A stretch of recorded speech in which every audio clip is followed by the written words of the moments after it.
Hello, happy bros. Hey, you're about to get a face full of the Ken Bozak. He's a mentor. That's what I heard. He's a connector. Oh, yeah. He's a brilliant leader. I've seen it. He's Ken Bozak. Oh, happy bro. You gotta get some Bitcoin and hold it. Happy bros. You gotta get those NFTs and you gotta hodl that stuff. You gotta hodl it. 'Cause I'm Ken bro.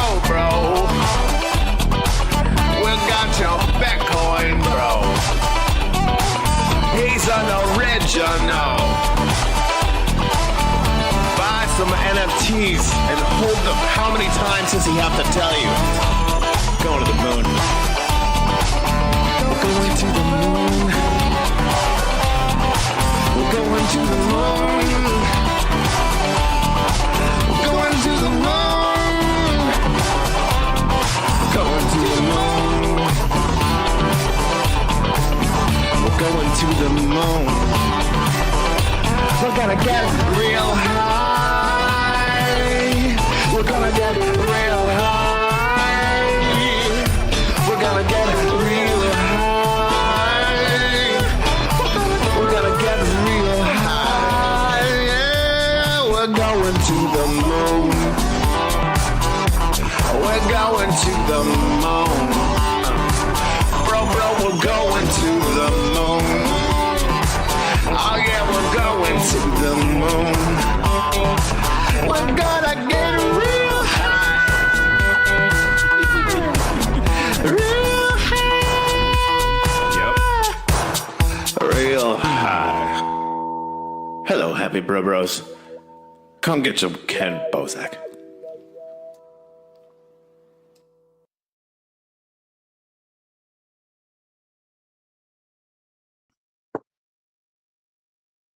All right, we're live. Is this thing on? Hello. Haha, it is. All right. How goes it? All right, let's see. We got Bobcat in the chat. What up, bros? How goes it, Bobcat? Everything looks like it's working over here on the live stream. Darryll, you can't see, but we have a border from TipTop.Chat. We have the chat right there from the live stream, which is pulling in all the different live streams. All right, so everything seems to be working. Cool. Darryll, nice to have you back on Not Another Bitcoin Podcast. How goes it? Hey, man, it goes. Happy to be here. Happy to be able to connect again. Great seeing you in Las Vegas a couple weeks ago. Yeah, likewise, man. Looking forward to seeing you again. Where are you at now, Hollywood? Yeah, I'm floating in the air right now over the Hollywood Hills. I'm in like this big perch. No, I'm in my parents' house in Tucson, Arizona, utilizing the magic of backgrounds. I love it. In my imagination, you're calling in from a hot air balloon right now. Like that's what I'm going to tell my kids when they watch this episode. Like Darryll was in a hot air balloon. It was wild. She's using Starlink. 5G is amazing. Dude, let me jump into something weird. What's one of your favorite conspiracy theories, man? What's something that's got you going, but like you have no proof, but you believe it? Well, it's interesting. I'm going to go with probably the biggest one, the one that most people think of when they think of conspiracy theories, is that we landed on the moon and that space travel happened 50 something years ago. I'm a car guy. I really like, engines, and I know what technology was like back in the 60s. And we could barely run a car engine, let alone a rocket engine. So tell me that we landed on the moon in 1969 when, Ford couldn't produce a car that could run for more than a year without having to go in the shop. Okay, yeah. Now I can always bite on that conspiracy theory only because the comparison in technology, like there's more technology in a Furby or a Tamagotchi than there was in all of, Apollo. So, okay, I get it. Like just flying the computer itself would have been a huge feat, let alone adding people to it and all that. And so yeah, I can always bite on that one, but I don't know, man. I feel like it's like what is it? Neil deGrasse Tyson, his thing is like it's too well organized, too many people, lying and not like nobody. And then, his thing's kind of void when you have actual people saying that we're in on like saying like it was all fake. So it's something definitely I can get in on. Okay. You don't believe we've been to the moon. Well, what do you think Well, would happen if we do or when we do? yeah. So it's not that I don't think we've been to the moon. I don't think we went to the moon in the 60s. I think Okay, so that, 1969, we didn't go to the moon correct. then. I think having the view that I've had in the space investment sector, I've seen projects succeed in outer space. I've seen rockets get launched like firsthand at Kennedy. So I know that it happens. I know that these rockets go to outer space. But to say that in 1969, we had the technology to go to the moon, land on the moon, get back off the moon, and get back home safely is insane. I've And seen that's just, Buzz Aldrin punch a dude in the mouth for saying that he didn't go to the moon. yeah, he probably would. And Bill Shatner would come in and say, "Hey, but wait a minute," and they were like, "No, you're not even a real space guy." So the idea that, but now we do know that we're going to outer space. I mean, these real rockets are happening. Starlink, all of the low Earth Yeah, orbit but what the fuck's the satellites. point, dude? I don't understand what's the point of going to space or to the moon or any of that. Where's the ROI in it? You know what I mean? Like it sounds cool, I guess, for like It's the a history humanity foot. ROI.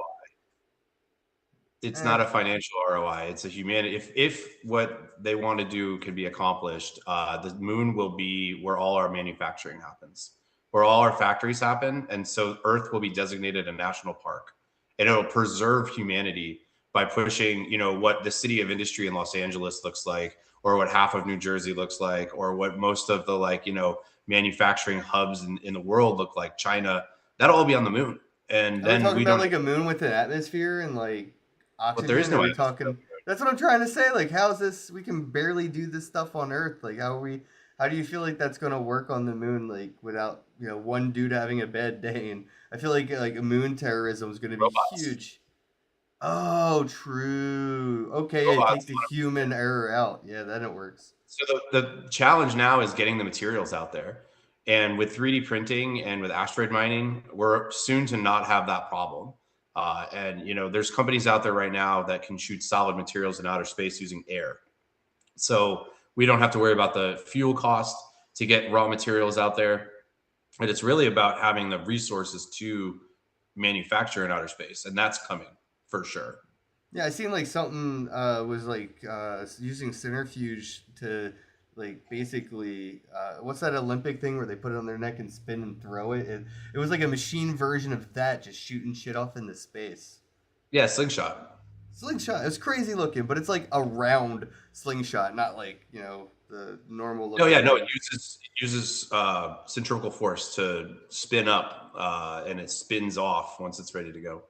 Yeah, those things look badass. No, as soon as you said like with robots and AI, I was like, yeah, then it totally makes sense. I could see it being reasonable. Cause yeah, if you start trying to use people on the moon, it's just like, just one dude having a bad day ruins it for everybody. Like, but again, like with the AI, the robots, and all that stuff, I guess as long as it's uh, hack resistant.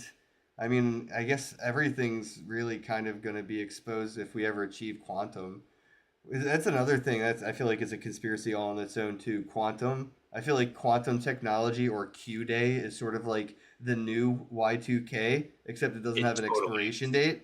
It's like the Mayan calendar without the expiration date. It's like this weird collective conspiracy. Everyone's collectively worried about it at the same time as they're like contributing to it. Like all Yeah. these CEOs are like AI is here to take over, and they're like firing people to replace them with AI. So it's like, yeah, you're doing the thing you're worried about, but I don't think quantum is something that we're ever going to achieve. Similarly to like real I don't think we'll ever see true artificial intelligence, but we will keep seeing more and more intelligent algorithms. Well, all AI does right now is hone data. I mean, that's all it's doing. It's just really good at it, and we don't have anything that's even close to artificial general intelligence.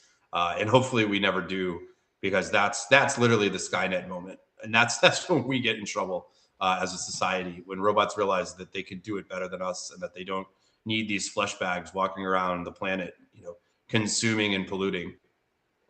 Yeah, well, isn't that like sort of the joke? Is yeah, we ask AI to solve world hunger, so it kills all humans, and it's like, all right, what's my next mission?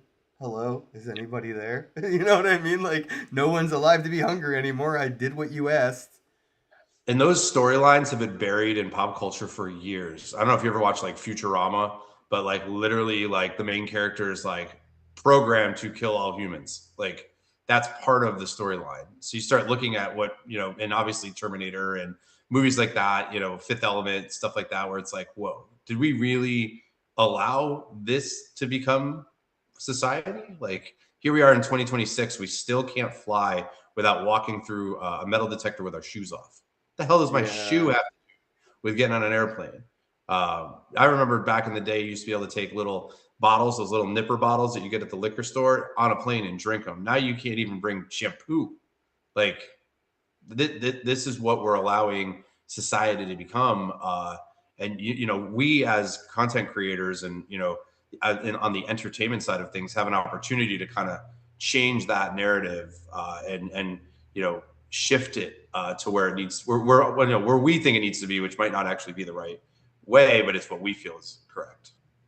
Well, yeah, I mean, they create it, let us, kind of steer the narrative within it. But either way, we're using what they create. And I think that's what all that AI Sora video generating stuff was really all about, was to get us desensitized to AI slop, make us enjoy it because we got to participate in it, right? You were proud of some of your AI slops. You're showing your friends, you're showing your family, you're posting it on the internet, and it's now something that you're proud of, you enjoy, and then when it's created and that's given to you, you be able to have those same similar feelings, right? And I think that's the desensitization of where we're headed is, a lot of things will be AI generated, and especially with, like you said, with those futuristic movies. My favorite one is, what is it? I Robot or whatever, with Will Smith. It's sort of Oh like yeah. we were being desensitized to the future that's coming. I don't think like we brought it upon us or anything. I think they knew the agenda all along, and they just had to get us used to the idea over time. And it really wasn't propaganda for our generation. It's propaganda for the generation under us, the one that never grew up with channels to flip through. They don't have to Yeah. get up and change the channel. It's just a streaming, swiping, constant, content consumption. And I feel like, we just built a 20-year long propaganda flip book for the generation behind us. The kids today are the ones that are going to be so used to the idea of a robot delivering food because they're seeing them today on the sidewalk in Miami driving and asking you to push the button for them so they can cross the street and deliver food. It's so normalized already in real life. LA. I was like, why is that trash can moving? It has lights on it. Why is that cooler rolling down the street? And my friend Carol was like, hey, there's food in there. That's like an Uber Eats delivery system. It blew my mind because it's kind of new. I mean, it hasn't been around for a very long time, but they're I wonder like what everywhere. rights they have. They're like those rental scooters from 10 years ago. Like now they're everywhere. Yeah, but those scooters weren't really seeing people get arrested for, like, leaving them upside down on the sidewalk and kind of being dicks about it. But like, I don't know. I wonder what kind of like rights or laws are going to be created to protect those robots. But it's really protecting corporate interest, a company's interest. But they're gonna, like, they give these little robots faces, they give them eyes, little sound effects, you know what I mean? Like, there's one that, like, a car bumped into it and it gave it heart eyes and, like, it went viral. And I'm like, all that is manipulative. That little robot doesn't need eyes, it doesn't need these features, but it's all there to manipulate you into pushing the button for it when they ask. And it's so weird that people are just, like, cool with it, they're aware of it. But yeah, that's sort of the thing, is we're just so desensitized to it at our old age. We're gonna be the get off our lawn, robot hating, weirdos. But you got to think about it. The kids today that are, even teenagers, they never existed on a planet without 4G, 5G, multiplayer gaming online, streaming and all this. It's a totally different concept of reality when you think about like existence and consciousness, that the people growing up when they are our age well, they'll be expecting all these things that, like, oh, where was the future? Like, we wanted hoverboards, bro. We didn't want robotic slaves. We just wanted fucking hoverboards from Back to the Future, dude. And we were worried about the damn dirty apes taking over the future through genetics. Like, fuck CRISPR and all that stuff. But now the expectations are different. I think by the time, my nephew's my age, he's going to have wanted a robot to deliver his food with a drone, I from know a Amazon. girl, you met her. I know a girl, you met her at Bitcoin. She has one on pre-order. She's got a human robot that's going to help her on pre-order. She spent like 2 grand on it. I said, absolutely not.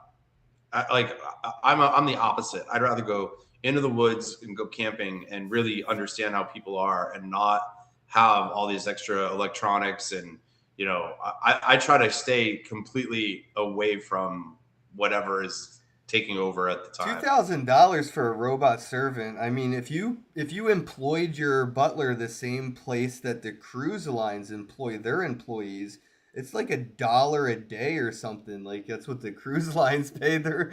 You just got to find the right butler area or the right kind. Like, you know what I mean? That's $2,000 for a robot. That maintenance on Yeah, that's got to be that's what so she's gonna cost. expensive. She was like showing me the Twitter account for it and that she had a pre-order in on it, and I was like, "You are nuts! I do not want a robot in my house." Although I have You know, like a you million. know, half the price of that's the battery. It's always the battery. Like if that thing goes, there goes like $1,000 right there. Yeah, Damn. Well, I yeah, guess is she gonna make content with it? Like, that's usually a good way to recoup your investment on those things, or at least call it like a work expense, right? You can write that shit off if you even make like one music video with it. that's another thing that people are going to be using robots to take. So cooking is one of my great joys. It's one of my love languages. I love to cook for people. People come to my house. I made you steak when you were at my house last time. You know what I mean? Like that's just something I enjoy doing. And that's going to remove the human interaction of how we, you know, communicate, how we show appreciation and gratitude towards people. And, that's something that society definitely cannot lose because that, fabric of what makes us tick, why we open doors for people, why we, smile at people randomly in the, streets or in the halls or wherever. It's like we're losing that. That's being eroded right now by robots and by hyper technology that we definitely don't necessarily need, but we're not going to stop it. So how Well, do you similar to the AI slap stuff, they let us create it, so we appreciate it. There's also a $2,000 version for you to have at home, and that's like the joke of it is the people that this is really for, they haven't cooked for their kids or their family ever. They've already had a butler or a chef or somebody else to do this. This technology isn't really for us. There's a version of it for us that's here to make it seem like, we're not really left out of this experience. But same with AI, there's a version of AI that me and you will never ever have access to. It's just yeah, so gate kept that we'll never be able to experience the same AI as some of these, elites, billionaires and millionaires, the AI versions they get. It might as well be alien technology to people like you and me. And the same goes for those robots that are cooking. I've seen some crazy stuff at conferences. I've watched some videos from like CES, and there's have you $20,000 been to versions CES? of the $2,000 robot, and it's crazy. Have you actually gone to see? I try to go every year. Like it's insane the technology they have at that conference. Like, No, I and watched the mostly YouTube videos though. like the Boston Dynamics dogs. I saw them dance. I was like, this is not okay. Like, but then right next to it is an not anti gravity, but like somebody with like scoliosis or like severe back problems or something where they can't stand up. There was an entire like backpack you could wear that would give you like mobility, like almost like removing paralysis. And it's like, okay, so which is good and which is bad? Like, do we want robot enforcement dogs at casinos and down, Times Square, but then, your grandfather or your grandmother can walk. The person that was in a massive car accident, instead of having 5 back surgeries, they throw this thing on. And that's kind of where I'm torn with the technology Well, it side all of it. depends. Will my grandmom even be able to afford that technology? Is it something that even if she could afford, can it be taken from her if she decides to tweet Well, something about not wanting to get a vaccine? it's Like, cheaper than 5 back surgeries at $200 to $300,000 of back surgery. Now insurance is going to say, well, instead of you going in for, I mean, think about my ankle, dude. My ankle was $1.5 million in surgeries to reconstruct the Achilles tendon and then redo it after it tore the second time. What if there was a boot? I mean, I'm happy that they did the surgeries, but what if there was a boot or an AI assisted, computer assisted ankle that I could have gotten instead? And it's cheaper than having to regrow a tendon. It takes less time. It doesn't have the PT. It doesn't, you know what I mean? Like my mom, for example, she had her back fused in like '93.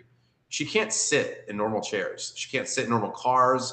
It's very, difficult, but it took the pain away that she had from these, issues with her back. So, if she had the opportunity to have an assisted piece of machinery instead of that fusion that's a very permanent, way of how sitting. I don't know. I mean, that's where I'm yeah, torn up.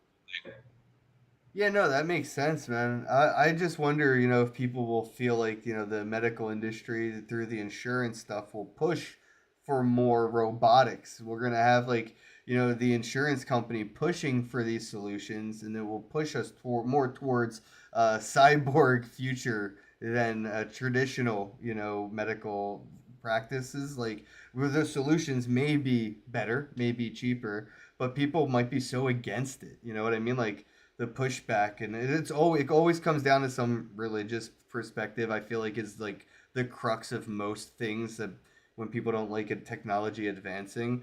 But I could definitely see people being against the cyborg solutions or whatever.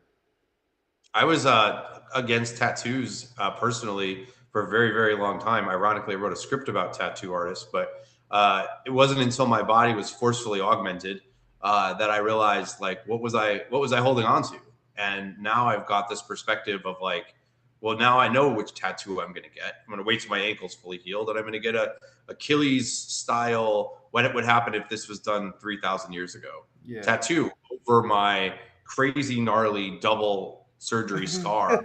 Do it. Yeah. Double O Tats is out there in Vegas. We can all link up. I think he just got back today. Yeah, I saw him at one of the events, not to be named because I know there was some drama associated with it, but I saw him at one of the events, and it was weird because I didn't realize it was him, and we were talking, and then I saw his backpack patch, and I was like, "Wait, you do all the tats?" And he's like, "Yeah." I was like, "I'm Darryll. I was on the podcast with Ken like a week and a half ago." He's like, "Oh shit," because I gave him the script. I had him reading it, and he told me he didn't have a ton of feedback, which means it's on par with what tattoo culture is, Yeah, written by a guy that's with no what's up. tattoos. Written by a guy with no tattoos. That It's actually like, is a good selling point for some reason. I feel like people would hate watch it. People that are really into the tattoos. Because no, the joke is you'll never get a tattoo from somebody who doesn't have tattoos. But there's some really, really good tattoo artists out there that just don't have tattoos. oh yeah, no, and it That's was based off a friend of mine who is a tattoo artist, and we went to our art school together. So like the culture connection is there, and I don't know how I made it to 43 without a tattoo, but for the most part, I just never. I mean, first of all, opportunity and cost. I've got kids. Kids come before tattoos. Tattoos are expensive, and then opportunity. Who's the tattoo artist I trust to do that? And it was always supposed to be Kat Van D when we were making the film, but then that fell apart in 2008, and then kind of went on a different journey with my life. And then I saw everybody in Vegas like full sleeved up, not being able to work at the pool because they have to cover their arms, and it's 110, and there's a lot of reasons why I didn't, but now I know there's a reason why I have to, and so that's kind of the change of mentality. hell yeah. Oh, mentioned script, and I think last time I pitched you my best in show mockumentary of like a conference, right? I don't know. Let's hear it.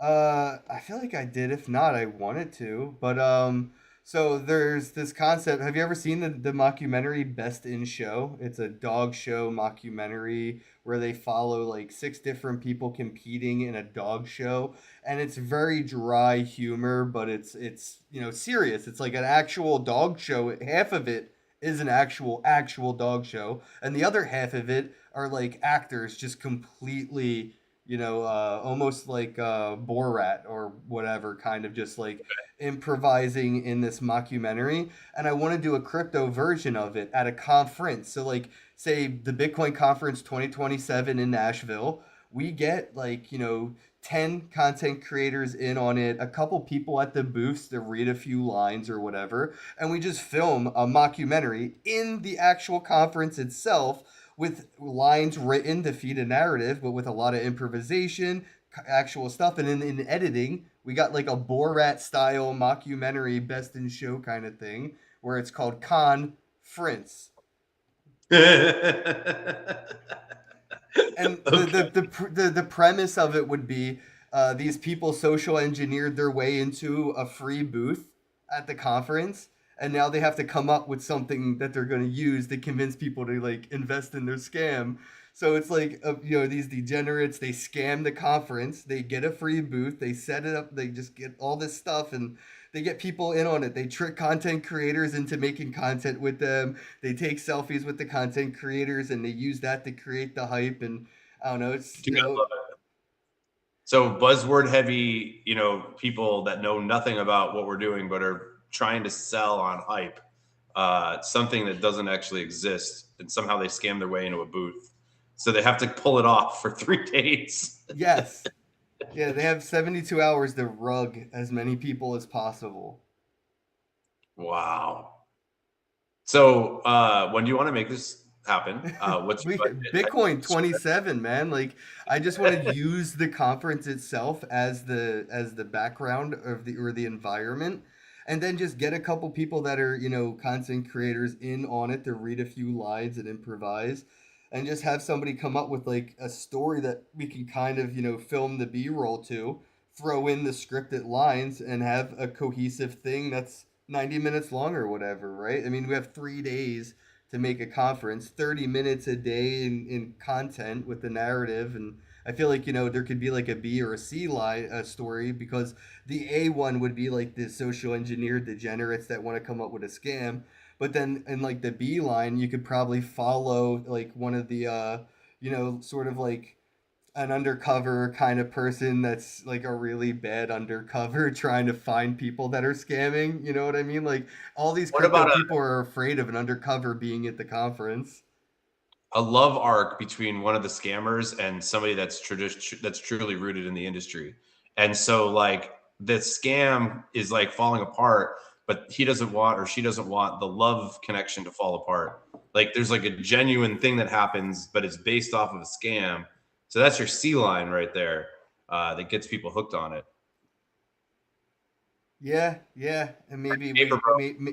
A B plot twist. She turns bad and goes all in on the scam with him because fuck it, YOLO. Or Or she the keeps them out. Yeah, exactly. She pulls him out, gets him to confess type stuff, and waits for him to get out. He's like the puppy dog of the group, kind of followed his friends into this thing and isn't really the scammer, but more the like, you know, looking for something new. Yeah, There's no, some for sure. Bobcat said we should talk to Max's friend, Max Infield's friend. We could probably get the conference in on it. True that, they might be down. That would be pretty funny. Or also, I had another concept for an idea called Pirates of the Cyber Seas, and it's sort of like a crypto version of that movie Blank Check. You ever seen Blank Check, where the kid gets a blank check from a rich guy who runs over his bike, but he doesn't yes. finish writing out the check? He signs it and he's like, "How much is the bike?" And something distracts him, so he doesn't finish. So the kid writes like $10 million or some shit, and he like has $10 million as a kid, blank check. Well, a crypto version, very similar type bullshit Disney kind of like plot, but some guy does something, ruins a kid's bike or skateboard. He goes to send him some crypto or whatever, gets distracted, tells the kid how much was it, hands him the phone or whatever, and the kid just sends all. And the dude doesn't notice when he drives off or whatever until he's on his private jet that the kid hit send all and basically took all of his crypto. And now there's a kid out there he's trying to find, blah, blah, blah. I don't know. Something like, blank check meets crypto. Well, so it's an interesting segue to what I'm doing that will actually help you do that. So, crypto community driven productions and projects. You come up with an idea, you put it out there, you say, hey, community, is this something that you'd want to get behind? And then the community votes on how to deploy capital into that project. And then you now have a funded project based off of what you've put together. And, it doesn't necessarily need to be something that gets greenlit traditionally through Hollywood, because the community is going to help you grow, build, and expand on that based off of the input that they give in their voting rights on the platform. So if you were to bring this idea, either one of those two ideas to our platform once we're done building it, that would be a way for you to have that project get stood up with real capital, but having the community support. So like a movie DAO, sort of like, here's my movie idea, and people just vote on funding it. Movie DAO is that's a great way to look at it from a very high level, but individual projects will have their own crypto. So like, for example, this podcast could have its own crypto on the platform, and people can donate, vote, and use crypto to help you make the podcast continue and grow and get you to the places that you need to go. So instead of seeking sponsorship, you would get buy-in from the community. So if I had my own token, what would I do with it on the platform? I guess, like, what would be the utility other than me selling it for the liquidity? Well, so you would use it to continue the production funding, to continue this podcast, things that you have, like when you showed me earlier, your 3-4 camera setup and your multiple screens and, all the programming that you have to spend and pay for to operate this podcast. If for some reason you got past the threshold of where you're at already, you could then expand and get more equipment, get more viability, have more of a travel budget to be able to cover things that you want to cover. All of the reasons why, this community supports you, they can support you more directly. And it's in a more targeted capacity. But it also allows you to have the freedom to not be controlled by, a sponsor that says, hey, by the way, you have to wear this shirt, or you have to go to this booth, or you have to, stand up all day interviewing people that you don't want to interview because we paid for your plane ticket to go to some conference. It enables freedom in the content, realm for someone like you. On a bigger project, it's how the community feels tied in to ownership of the real world asset that is a film that then produces a return that then the community participates in. So it's kind of like twofold depending on the type of project that it is. Okay, so if I was a little bit bigger, I could say, people that bought the token associated to the podcast, I could do an equal, even distribution airdrop of like sponsor funds or whatever. Or if I had a sponsor maybe with NFTs, I could airdrop that to the people holding my token and kind of gamify it like a loyalty points or rewards program kind of a thing. Sort of like a stock with dividends.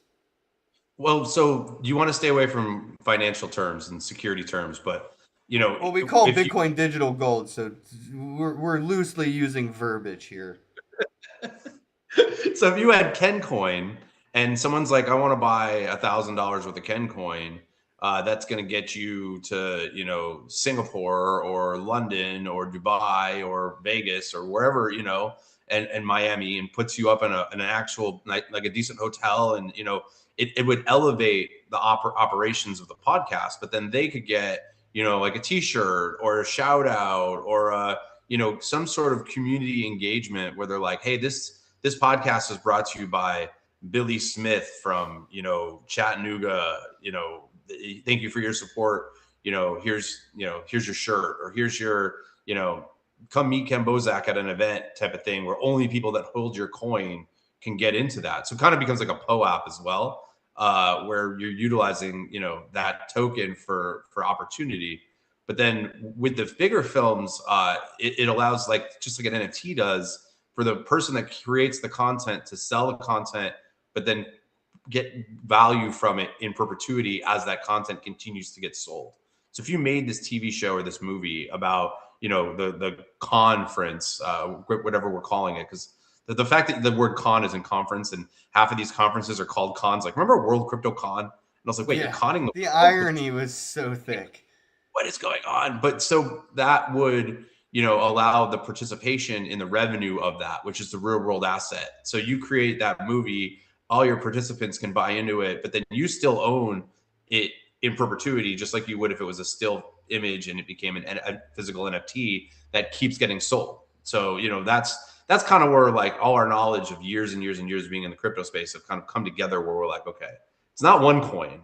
It's like a lot. It's like an ecosystem. It's a marketplace, but each person has to basically create their own community around their own project. Yeah, I mean, we've seen it done on bigger, grander scales. Obviously, Bitcoin being the biggest, but Dogecoin was just a community token, and look how Mhm. far it's gone, and it's still so early, man. And yeah, I don't see why we don't see McDonald's or Coke getting involved yet, but it's only a matter of time until there's like Coke Try versus to Pepsi token.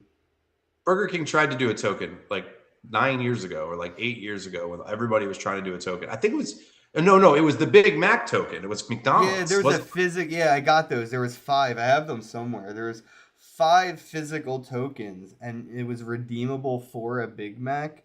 But the problem was it expired after a year. So I didn't realize that, and I thought I had five Big Macs at the price of like what was it, like 2019 when they did it or some shit. something like that, yeah. Yeah, and I was like, cool, because by the time 2040 rolls around, a Big Mac might be like four times the price. But yeah, those tokens, because people were easily able to like forge them and shit, I guess they had an expiration date. Kind of lame. But yeah, I do have those Big Mac physical tokens.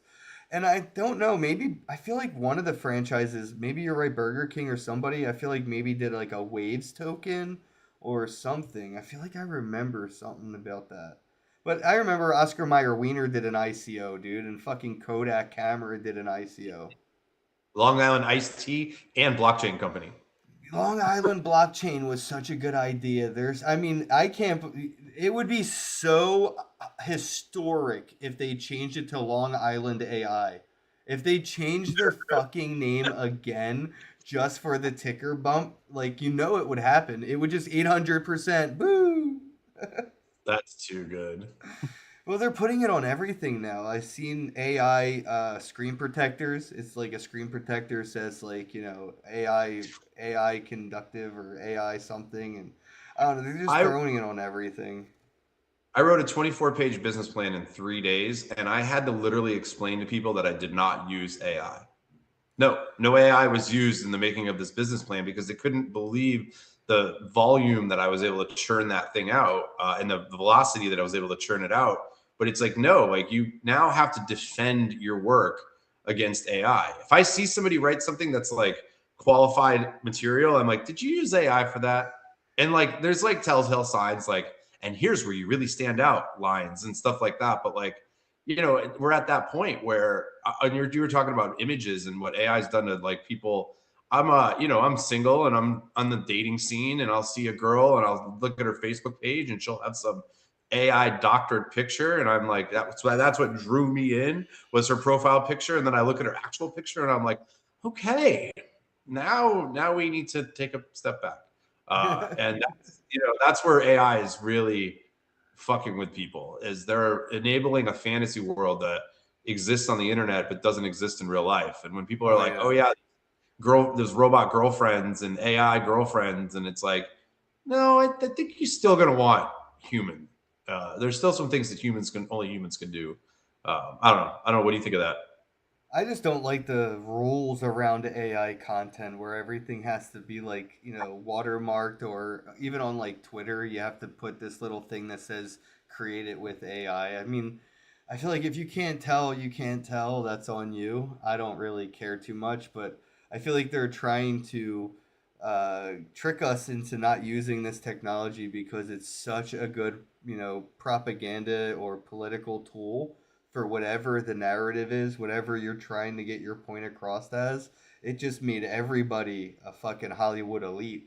Whether you want to fight for abortion rights or not anti-vaccine or whatever, you can make a full-fledged fucking movie about how you feel.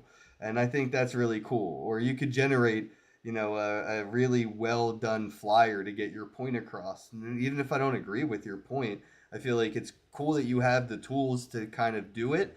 And all the pushing back against this technology that you're seeing, especially when it comes to like regulations and people lobbying for laws around like AI content.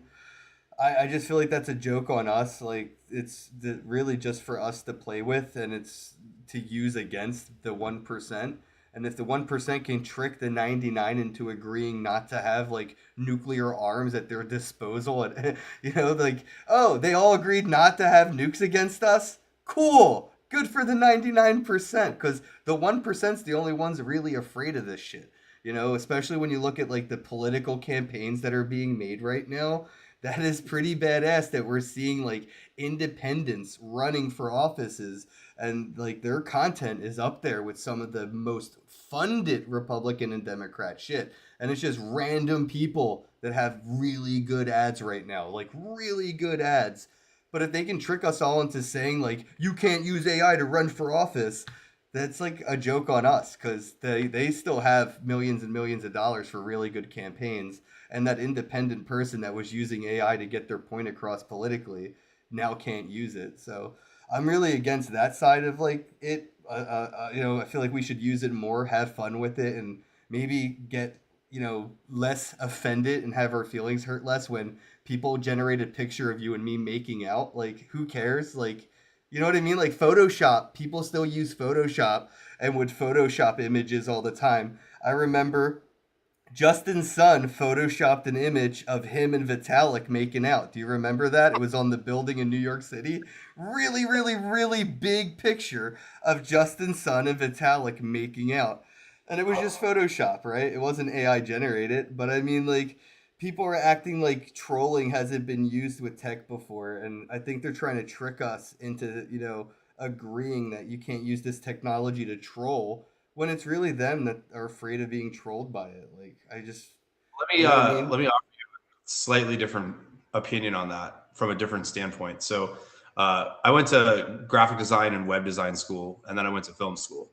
So the bulk of my post high school education was spent learning tools to create, learning how to use Photoshop, learning how to use After Effects, learning how to use Illustrator, Final Cut Pro, Final Draft, all these programs, Movie Magic, all that stuff, right? And so now the skill set out there to create doesn't require this. And that's my big separation of the two. I think AI is a great tool, but I think knowing how to use it while still generating the creativity from within your brain is where the great divide will come. Because, Oh, for you can sure. I make a image of me, whatever, or you could say, hey, AI, where's the market gap for this type of idea? And give me reasons why I should or shouldn't pursue it. Okay, then that's going to infer information back to your brain that you can go back and say, okay, this is actually a sound business idea. Not, the generation of images. I mean, that's cool and all. Generation of video, that's cool and all, but that's still not using creativity to create that. That's allowing a system of computers that is going to tell you what to think. And that's the problem, is like the Terminator moment is when we stop thinking and we start letting AI think for us. And we have to make sure that we stay, at least I feel, that we stay very clear of not thinking. Using these tools that I've talked to people in the industry on the AI side a lot about, how to work within the view. I mean, I have ChatGPT. I don't have any of the pros. I don't pay for any of the extra stuff, and it does me just fine. But if I need to make an image, a picture, a script, like I said, business plan, whatever, pitch deck, I'm going to make it, or at least I'm going to make the grounding of it. And then I might make a beautiful feature happen on slides, because I don't feel like making the background images, because the background images at the end aren't what's going to sell your company. What's going to sell your company is the words, the bullet points, the text of what you created. So, I mean, from my experience, being in film, tech, and nightlife, I see that you can use it as a tool, but you still have to be creative. Yeah, no, I'm definitely not about, putting AI movies in the theater. I don't think that will ever be a thing I'll be okay with.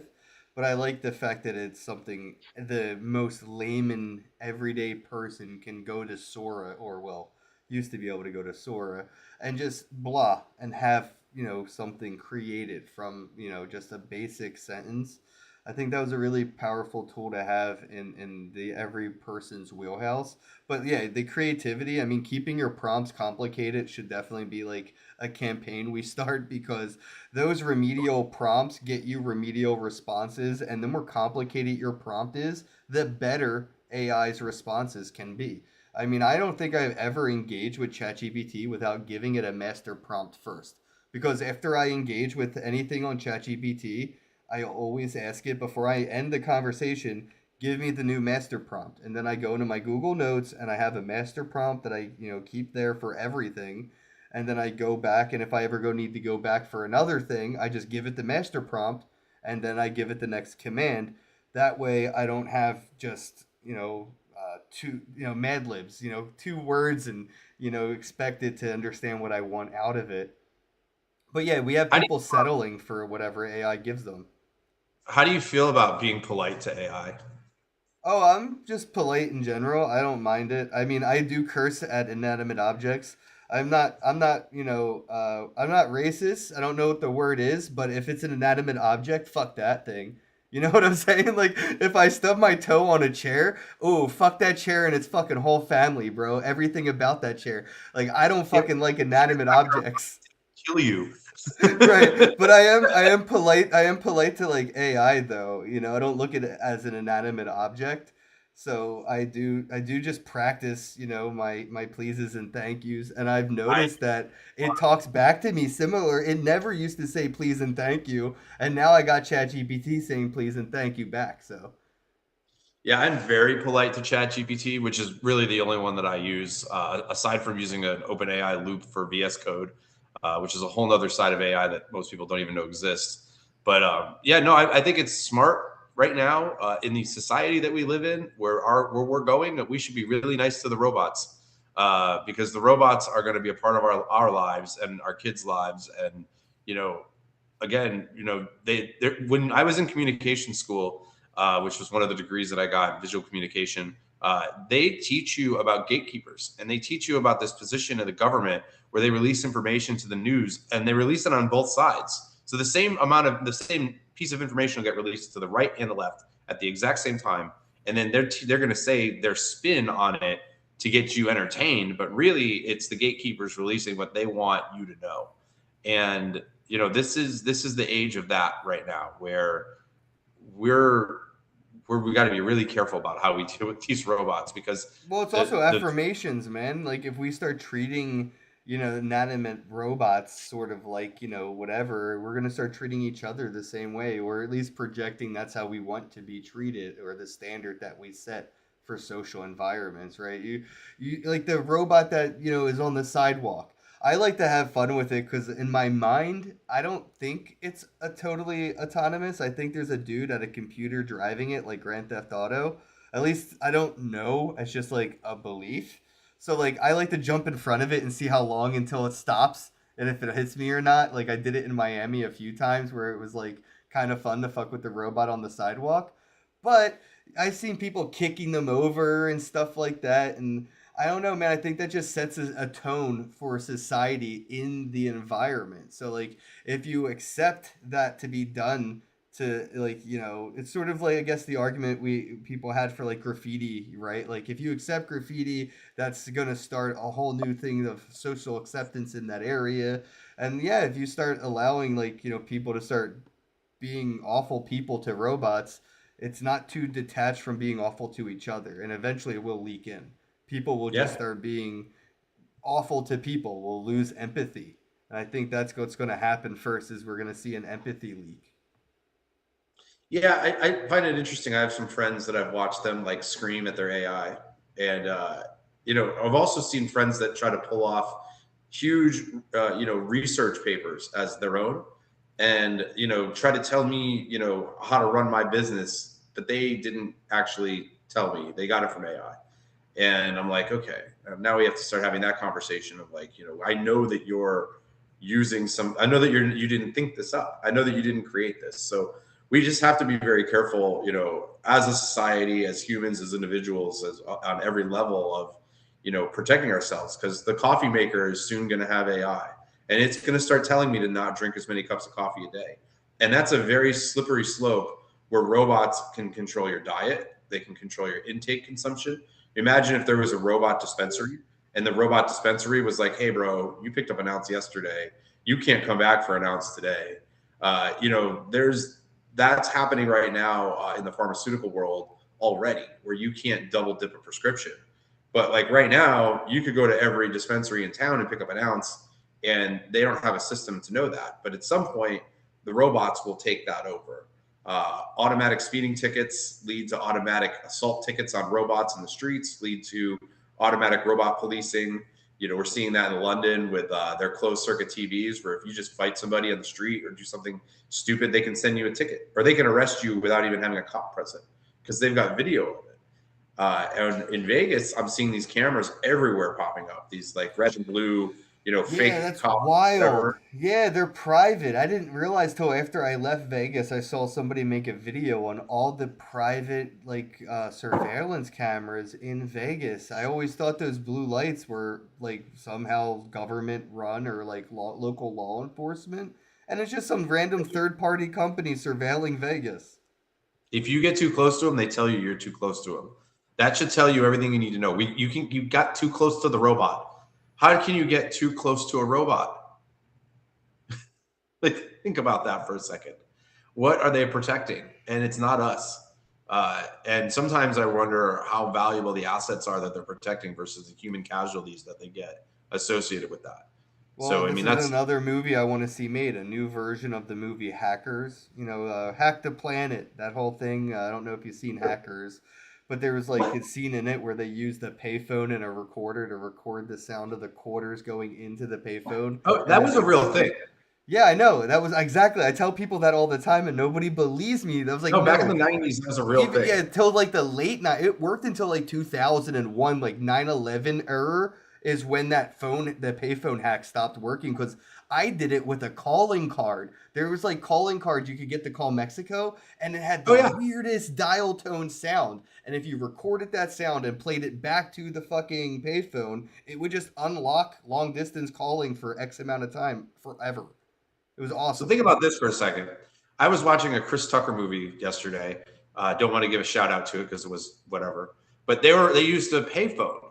We used to have a way for our bodies to regulate germs by using common areas. We had water fountains, we had payphones, we had things that humans used to do that they didn't even think about. That they were just like, oh yeah, you use the phone, I'm going to use the phone. There wasn't a wet wipe, there wasn't a sanitation station, there wasn't anything. Now we've taken this all and put it on here. So we don't have that human contact. And what do we get 20 years later? A worldwide pandemic that breaks out. You start Dude, looking what at do you think that. about Like, the new pandemic they're trying to get us to bite on? That I don't I'm know, ready to go rabies camping virus or again. something? I'm ready. I'm ready for the government to shut the world down. What's I'm the going to go name of the camping. I new still got all my virus? camping gear. Like, let's go. I'll pick you up. Let's go camping. We'll get Aaron and And then Kingsley I back. saw Ebola's making a comeback in the United States. There's like a dozen people that have been like hit with Ebola, which is crazy. And then I just found out there's this whole new fucking disease that's got people allergic to fucking red meat and shit. Like, what the fuck Oh, is that would kill that? me. What the fuck kind of disease makes you allergic to food? That would kill me. I love red meat. I would be like, that's it, Ken, end me. I'm not doing Yeah, it. dude, food. You're just allergic to food now, bro. Like You that saw that that doesn't steak sound I cooked. man-made. I I cooked ate that that steak for steak. 90 seconds. I know, dude. It was still pulsating from its blood supply when I was eating it. Hey, thank Nathan Hawk. He bought Thank you, him. Nathan Hawk. Love you, bro. Oh man, dude, that's crazy, man. Fuck. All right. Well, so I guess when's the platform go live? How do I start telling people to give me money to help me make this mockumentary? Because I got about a year. to make the mockumentary a thing, and I don't want to use AI for the script. I feel like the community would do better than any AI. So here's a timeline for you that I know for sure. You, me, Bobcat, and Wayne are going to get together this week and have a conversation about how to run the community token, the utility token that's going to be the underlying platform. As far as the film funding side, I've got two major financiers that are locked in. Those are going to be ready to deploy capital very shortly. As far as the tech streaming side, I just finally got 2 days off from the conference run, but I'm going to be putting a proposal together for Tim Draper. I know what he funds. I know what his check size is. I know what his company value is, and we want him on the cap table. I've also soft talked to Joyce about getting Michael and Joyce involved in this, and I will be talking to Joyce this week or next week. We want as many people that are in the crypto, film, degen, disruption world. We want people that are content creators. We want people that see the vision of a new Hollywood. We want people that understand the value in taking on the giants. Because what I've been able to do in 9 years of being in Silicon Valley and Wall Street is bring the right traditional capital to this project. That isn't people that want to just buy it. We're not going after a big studio. We're not going after a Rothschild. We're not going after, the people we're going after family offices that, have made their money in other industries that are looking to disrupt and have fun with their capital and deploy in a manner that will allow podcasts like yours and Miggy's and Rice's and all the different ones that are out there that need to exist. Josh Sergensen, World Alternative Media, looking right at you, bud. Like, you've been demonetized, you've been deplatformed. That can't happen here because the community controls it. The community votes. It's going to have a feature in it similar to LinkedIn meets IMDb, where everything is voted on. So we can allow projects to operate that most people would gatekeep, that most people would say, no, there's no financial return. Well, screw the financial return, because the community just bought it. They just bought into it. They just put their money where it is. And we're going to come in with the traditional capital to continue to make the projects happen. So this is a 40-day-year-old business right now. This, just so you guys know, this idea came up on your last podcast I was on with you. When we were talking about a film we were working on, and you asked me, are you using blockchain to make the film, distribute the film, finance the film? And the answer was no. So we created a financial and distribution layer for the entertainment industry. You know who would be a perfect team to pitch this to, traditionally speaking? The production team behind Super Troopers. They got that Super Troopers 2 movie funded completely by the community on like Kickstarter or GoFundMe or something. But I think the whole production company is kind of like leaning on community funded content, and they're familiar with it already. They're a Canadian-based. What the fuck's the name of it? Something Monkey, I think is like the name of the production.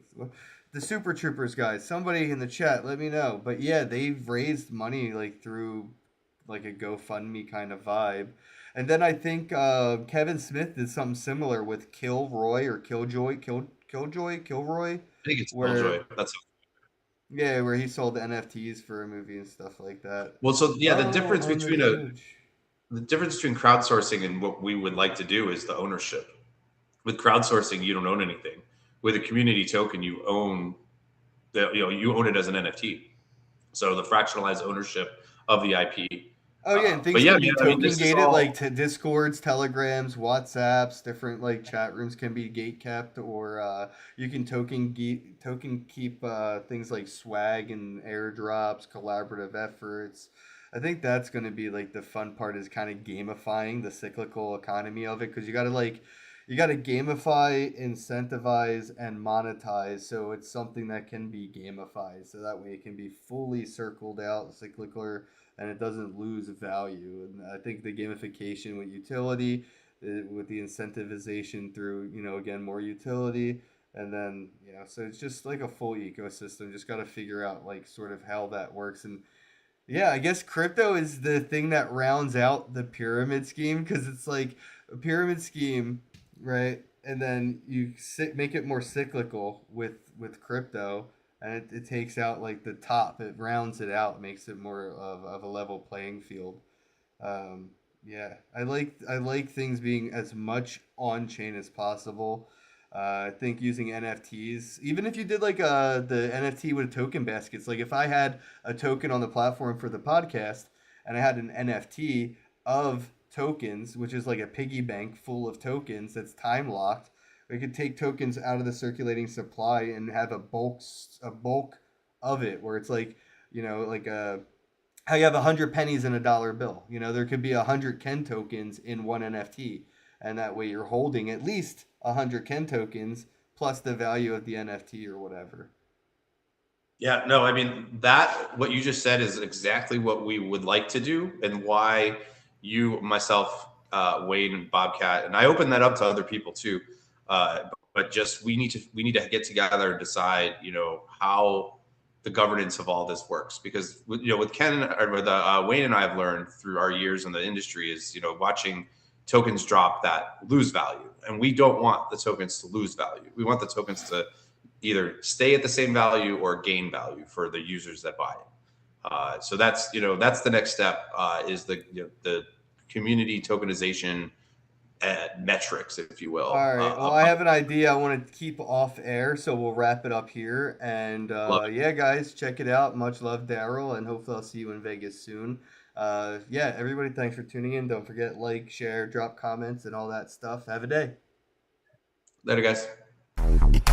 Hello, happy bros. Hey, you're about to get a face full of the Ken Bozak. He's a mentor. That's what I heard. He's a connector. Oh, yeah. He's a brilliant leader. I've seen it. He's Ken Bozak. Oh, happy bro. You gotta get some Bitcoin and hold it. Happy bros.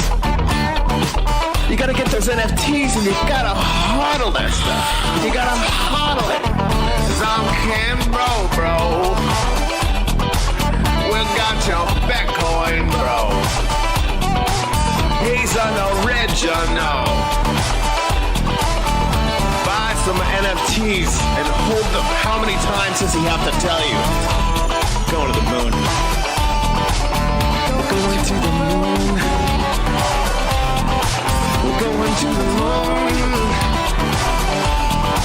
We're going to the moon. Going to the moon. We're going to the moon. We're gonna get real high. We're gonna get real high. We're gonna get real high. We're gonna get real high. Yeah, we're going to the moon. We're going to the moon. Bro, we're going to the moon. Oh yeah, we're going to the moon. We're gonna get real high. Real high. Yep. Real high. Hello, happy bros. Come get some Ken Bozak.